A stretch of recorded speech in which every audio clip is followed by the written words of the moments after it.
It began not with the fruit itself, but with the plate upon which it was served.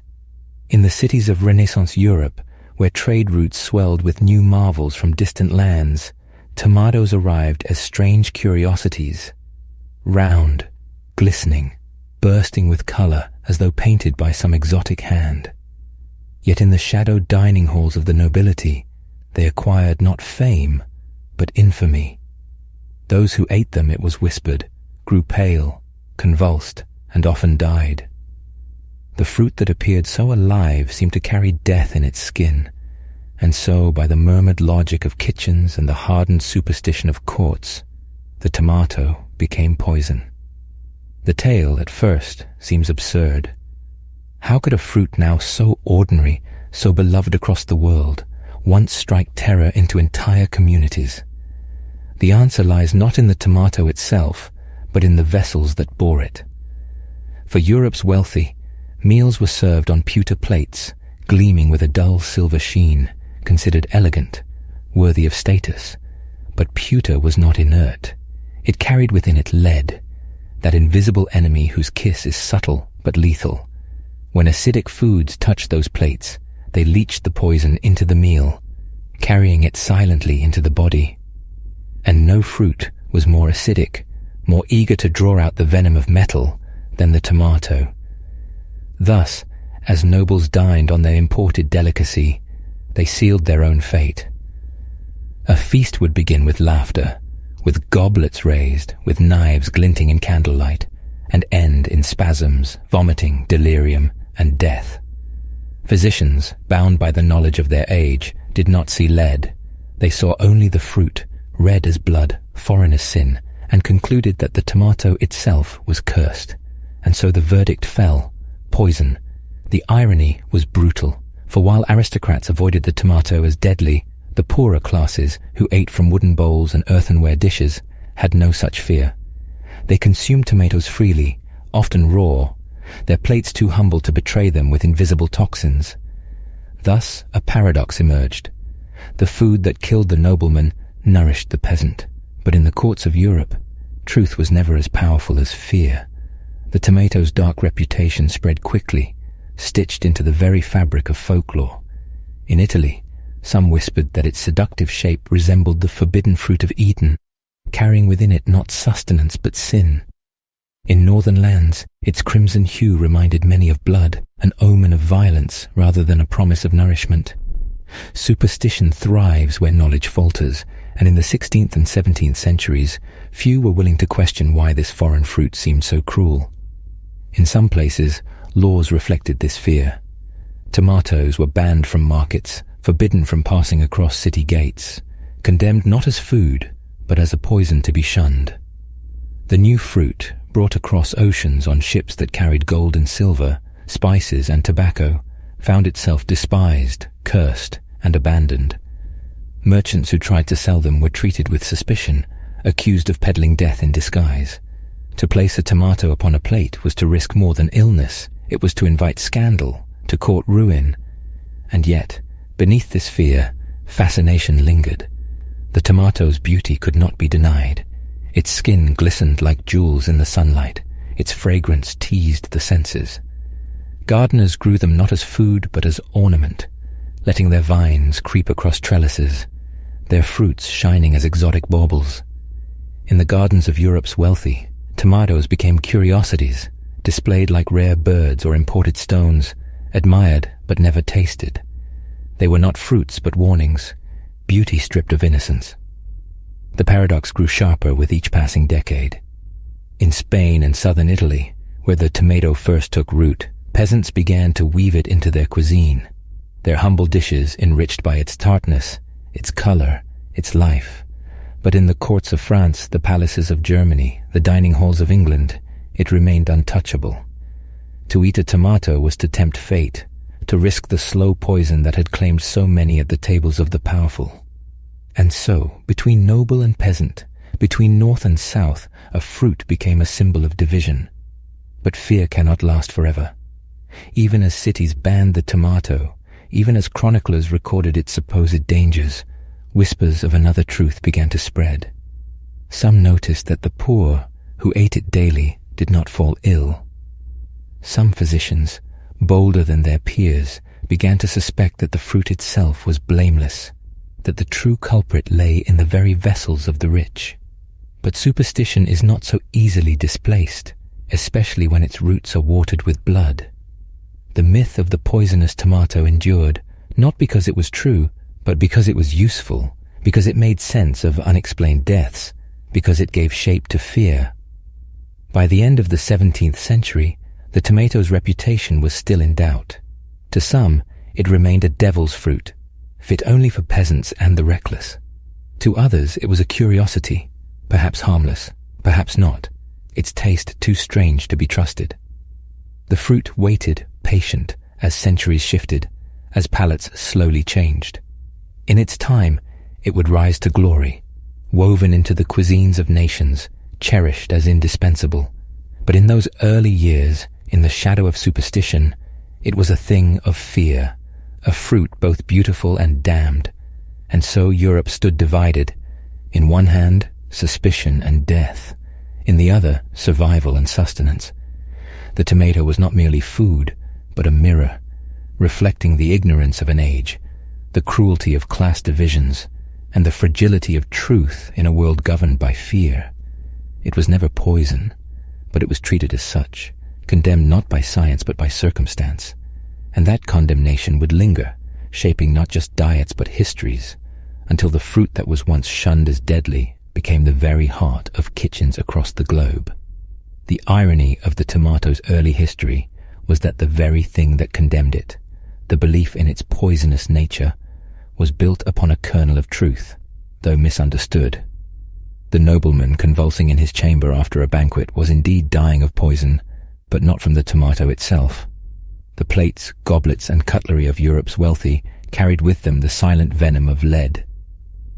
To the physicians of the 16th century, this connection was invisible.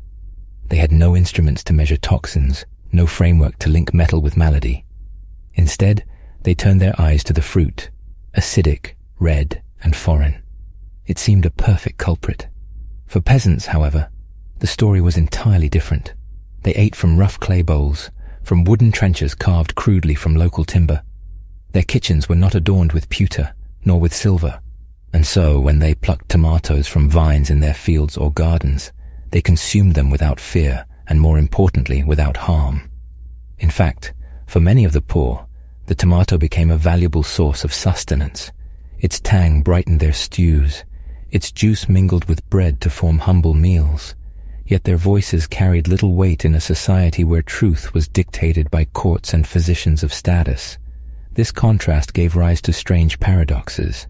In southern Italy and Spain, dishes rich with tomatoes emerged among the common people.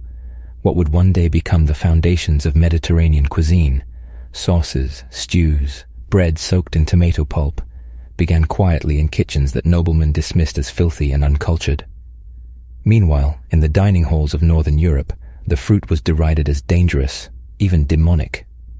Thus the tomato lived a double life, poisonous above, nourishing below. Fear, of course, has a way of weaving itself into myth. As the tomato's reputation spread, so too did the stories. In some regions, the fruit was likened to the mandrake, that sinister root said to scream when pulled from the earth. The tomato's red skin, its soft flesh, seemed almost too vivid, too carnal. Some believed it stirred lust, weakening the soul and corrupting the body. Others claimed it caused madness, that its consumption could bring visions or violent fits. It was not enough to call it poison. It had to be cursed. This superstition was amplified by the tomato's origin. It was not native to Europe but came from the strange, half-imagined world of the Americas, a land wrapped in mystery and violence. To Europeans, anything from across the ocean was both exotic and suspect. Tobacco made men dizzy. Potatoes emerged from the ground covered in dirt like a witch's tuber. Chili peppers burned the tongue like fire. The tomato, with its blood-red hue, seemed another unnatural curiosity. If the New World had been branded by conquest, death, and heresy, then its fruits too must carry shadows. City councils and market authorities took note. In certain towns of Germany and northern France, tomatoes were banned outright from public sale. To display them in a stall was to invite accusations of poisoning one's neighbors. Families who grew them in their gardens did so in secret, more as novelties than as food. Even in Italy, where the climate welcomed the plant, it was long considered unfit for noble tables.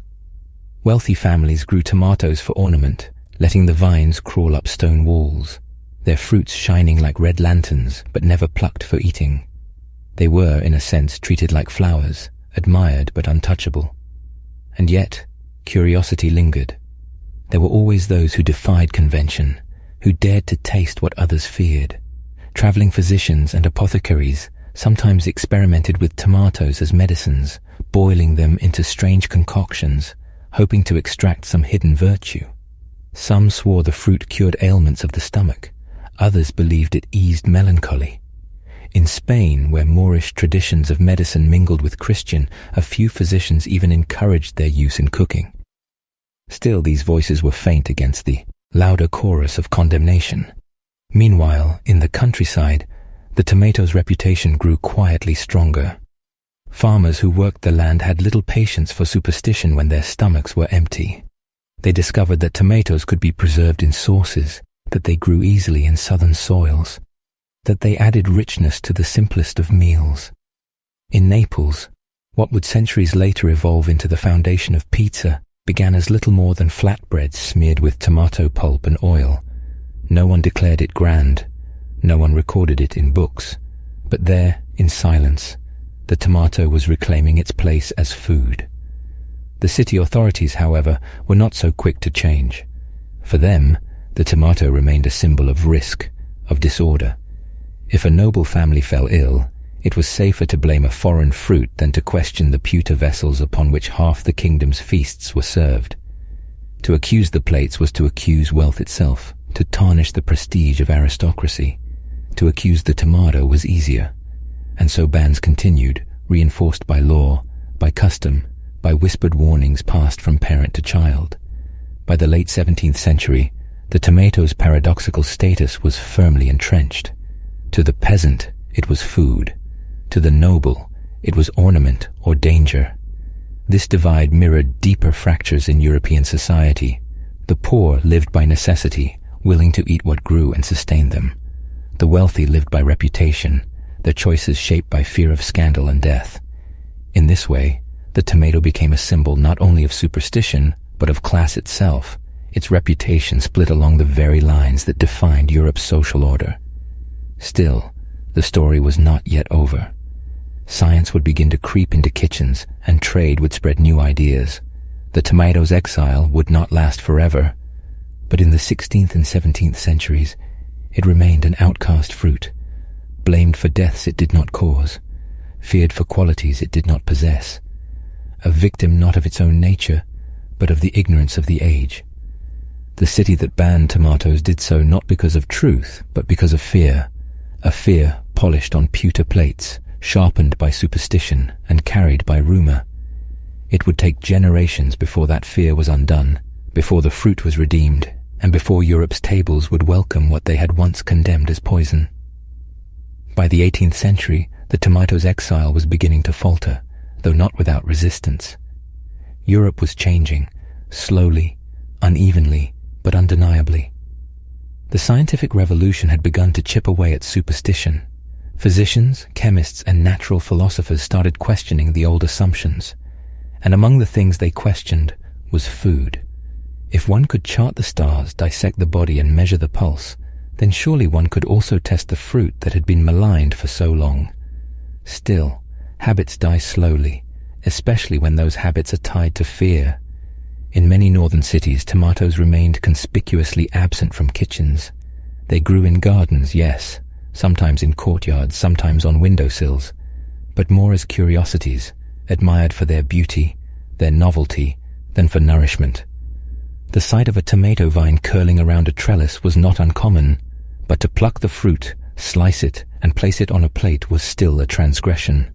Yet in Italy and Spain, something different was unfolding. There, climate and necessity had long conspired against superstition. Farmers in the south had been cultivating tomatoes openly, incorporating them into sauces and stews. Naples, in particular, was at the forefront. The city, vibrant and chaotic, teemed with the poor. To them, the tomato was cheap, plentiful, and filling. It paired well with bread, with pasta, with whatever scraps were at hand. Slowly, these humble dishes began to circulate upward. Visitors from abroad encountered them and, though sometimes skeptical, carried whispers of their taste back to their homelands. What Europe's nobility feared in their banquets, the streets of Naples embraced. Tomato sauces, simmered with garlic and herbs, began to spread. Flatbreads smeared with tomato pulp, ancestors of the modern pizza, appeared in markets, sold hot and cheap. The fruit that had once been accused of spreading poison was instead spreading flavor, and it was irresistible. But while the poor were redefining the tomato, the myths persisted elsewhere. In France, for example, the tomato was still considered a dangerous aphrodisiac by many. Apothecaries warned of its supposed ability to inflame passions and corrupt the blood. It was dubbed pomme d'amour, the love apple. Some embraced this reputation, but many recoiled from it. For a society anxious about morality, desire, and bodily excess, to call a fruit the apple of love was hardly reassuring. To eat it, some whispered, was to invite shame. Meanwhile, in England and Northern Europe, tomatoes continued to suffer from their association with death. Stories circulated of noblemen who had perished after eating them. Never mind that it was lead poisoning, not the tomato, that had killed them. In courtly households, caution prevailed. Even when the fruit was grown, it was more often displayed than consumed. The irony deepened. The tomato had become a scapegoat for one of the great unrecognized killers of the age. Lead coursed silently through pewter vessels, through pipes, through the daily lives of the wealthy. It poisoned slowly, insidiously, leaving behind headaches, stomach pains, convulsions, even madness. But because it was invisible, it escaped blame. The tomato, vivid and foreign, bore the burden instead. The city bans, the market prohibitions, all were built upon this fatal misunderstanding. And yet, despite this, cracks were appearing in the wall of superstition. The Enlightenment brought not only science, but also a hunger for novelty, for exploration. Curiosity became fashionable. Exotic foods, once dismissed as dangerous, became curiosities worth tasting. Coffee and chocolate had already crossed the Atlantic, and, though initially met with suspicion, had carved out their place in European culture. The tomato, too, would eventually follow, but the process was uneven. In some places, tomatoes were still hidden away, cultivated in secret by peasants who knew their worth. In others, they were paraded as decorations, symbols of exoticism rather than sustenance. In still others, they remained banned altogether, their reputation too tainted to overcome. It was a patchwork of acceptance and rejection, of appetite and fear. What is striking looking back is not only how long the tomato's exile lasted, but also what it reveals about human nature. Fear had triumphed over observation. Superstition had triumphed over taste. Class had triumphed over necessity. The poor, driven by hunger, discovered truth through survival. The tomato was food. The wealthy, insulated by status, clung to their misconceptions, mistaking their own poisoned plates for the corruption of a fruit. In this, the story of the tomato is more than culinary. It is a parable about knowledge and power, about how easily error becomes law, and how long it can endure when it serves the interests of those who rule. Cities did not ban tomatoes because they were proven dangerous. They banned them because to do so absolved the powerful of blame. It was easier to accuse the foreign fruit than to question the very vessels upon which their feasts were laid. The fruit itself, meanwhile, remained unchanged, red, bright, acidic, waiting. In Naples, in Spain, in pockets of southern Europe, it was already becoming indispensable. Dishes that would one day define entire cuisines were quietly taking root. The bans could delay, but they could not stop the truth forever. Still, for much of the 16th and 17th centuries, the tomato lived under a shadow. It was food in one hand, poison in the other. To place it on a plate was to risk scandal. To eat it openly was to court whispers. Entire cities chose prohibition rather than uncertainty, and thus the tomato stood as a mirror of the age, an object caught between ignorance and discovery, between fear and reason, between death and life. The story was not yet finished. Redemption would come, but only after centuries of suspicion, whispers, and bans. The city that forbade the tomato had written fear into law, and undoing fear would take more than a generation. It would take a revolution of taste, of science, of class. But the seeds had already been planted, and once planted, they cannot help but grow. By the dawn of the 18th century, the tomato was still lingering in limbo, neither wholly condemned nor fully embraced. It remained a curiosity, straddling the line between ornament and sustenance, suspicion and necessity. But the world was changing, and with it, the tomato's fate. Colonial expansion had not only brought the fruit to Europe, it had also brought new ideas, new connections, and a slow erosion of the rigid walls of superstition. To the ordinary laborer in Naples or Seville, the tomato was already an everyday ingredient, simmered into thick sauces or crushed raw onto bread. But to the elite of Paris or London, it was still an object of danger, whispered about as a corrupter of blood, an inciter of lust, or a silent killer waiting to strike. What began to shift the narrative was not simply science, but necessity. In the 18th century, Europe experienced periodic famines, crop failures, and the grinding demands of growing populations. Bread riots echoed across France. Hunger haunted the poor. Against this backdrop, foods once dismissed as suspicious began to look more practical. Potatoes, long feared as diseased or even cursed, were slowly accepted in parts of Germany and Ireland. The tomato, too, began to creep back into view, not because of elite curiosity, but because of the poor's persistence. Hunger is the greatest teacher, and the poor had always been willing to risk what the wealthy would not. And yet, the myths clung stubbornly. In England, the tomato's reputation as a love apple made it both alluring and dangerous, a fruit of temptation. In France, physicians still debated its properties, some warning that it inflamed the humors, others cautiously suggesting its nutritional value. In Germany, scholars compiled herbals that listed the tomato among poisonous plants, its red skin too easily confused with the deadly nightshade. Whole cities still treated it with suspicion, legislating bans in marketplaces or discouraging its sale. To them, the fruit was too uncertain, too foreign, too entangled with death to be trusted. The irony, of course, was that the real killer, the pewter plates laced with lead, remained untouched, unquestioned, even venerated. The wealthy continued to dine on shimmering dishes that slowly poisoned their bodies while blaming the fruit that touched them. Lead crept through the bloodstream, dulling minds, weakening bodies, even contributing to the instability of rulers and nobles. Yet the tomato bore the stigma. It was easier to damn the foreign fruit than to admit that the instruments of one's own luxury carried death. But while cities banned and elites hesitated, Naples was rewriting history. There, the tomato had already found its home. Pasta, once served plain or with modest cheese, was transformed by tomato sauce into a dish of color, acidity, and sustenance. In markets, vendors sold bread smeared with tomato pulp, salt, and herbs, a food of the people that would one day evolve into pizza. Dishes that are now considered quintessentially Italian were then considered humble, lowly, the fare of peasants. But peasants eat what sustains them, and from their resilience grew a culinary revolution. From Naples, the tide began to spread. Merchants and travelers carried not only goods, but also tastes.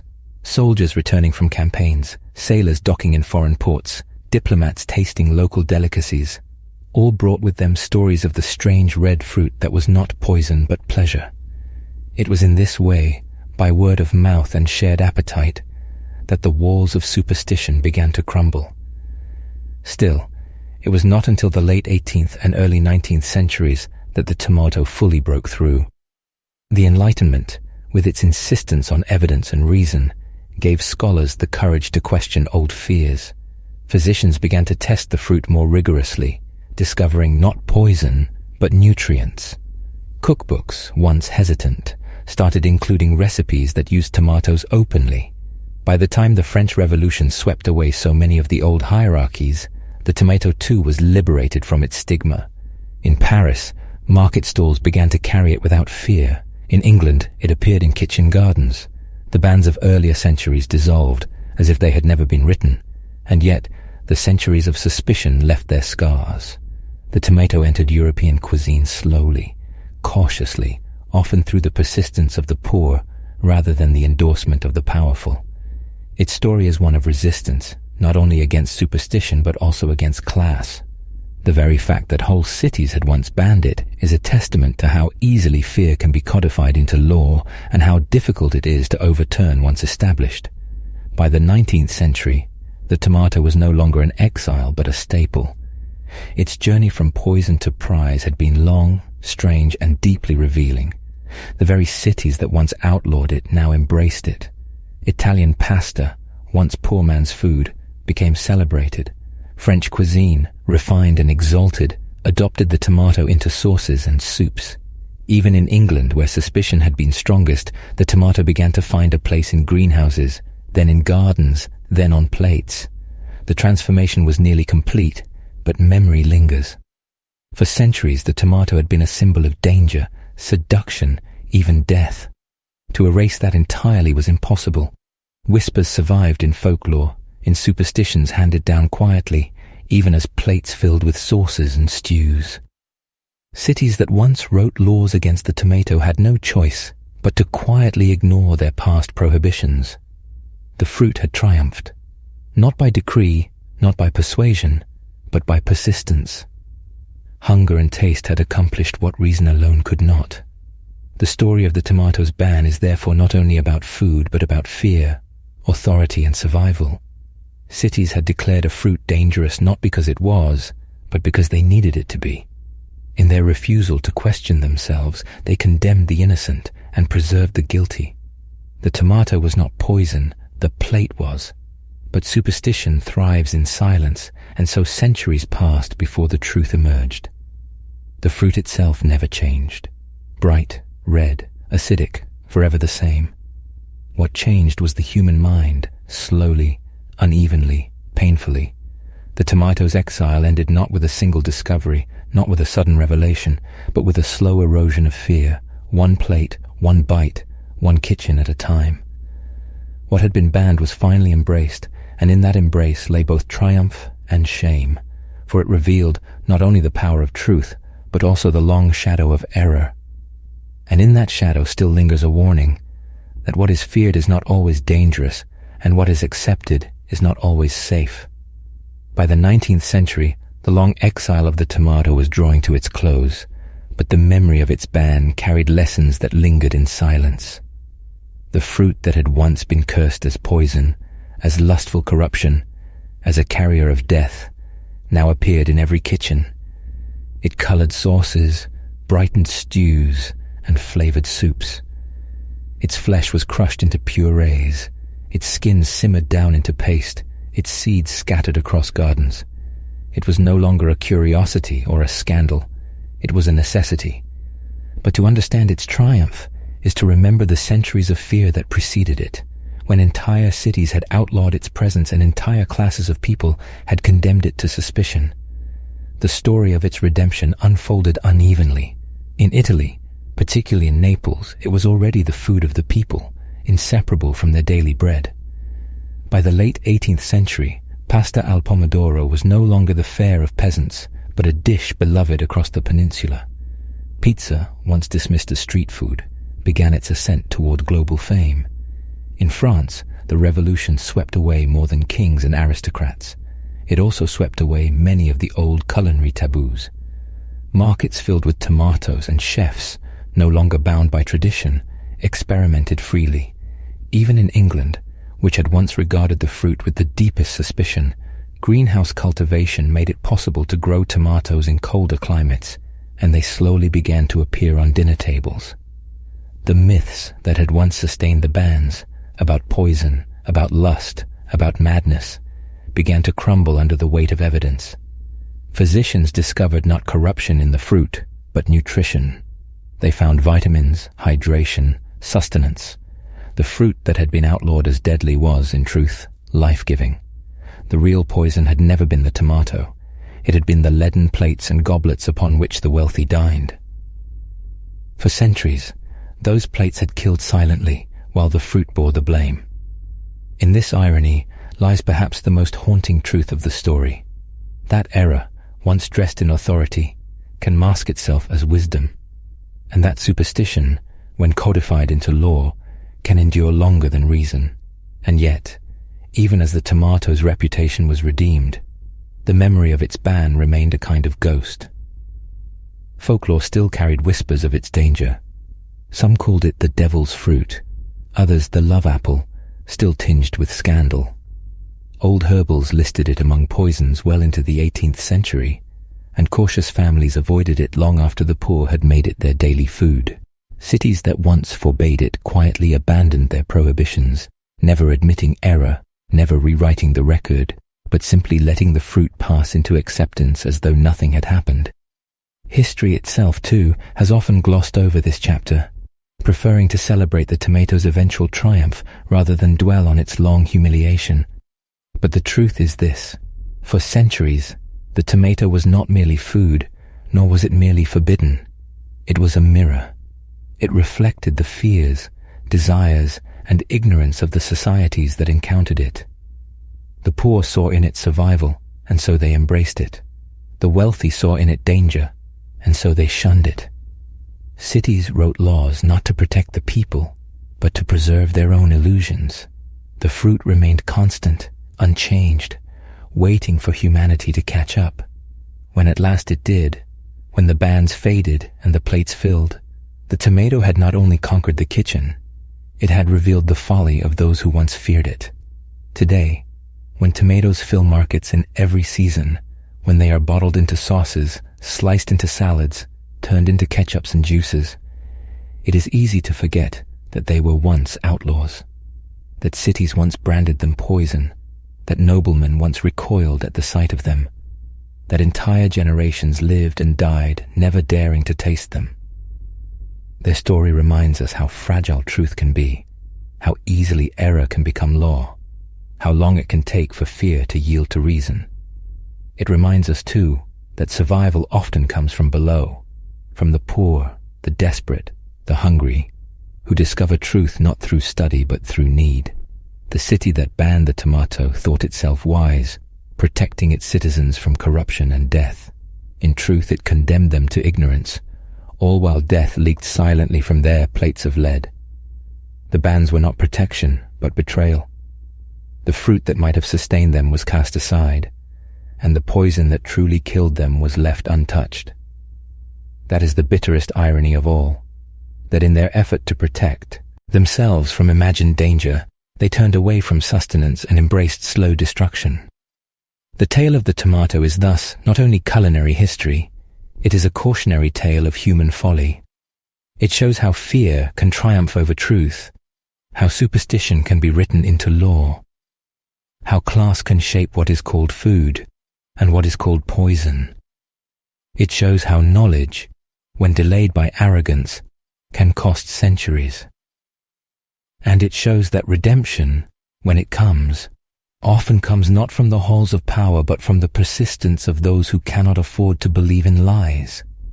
And so, from banned fruit to kitchen staple, from poison to necessity, the tomato story reminds us that the line between ignorance and wisdom is thin, and that what is feared today may tomorrow be embraced as essential. The fruit itself, unchanged, endures. It is we who change, and in that change lies both our tragedy and our hope.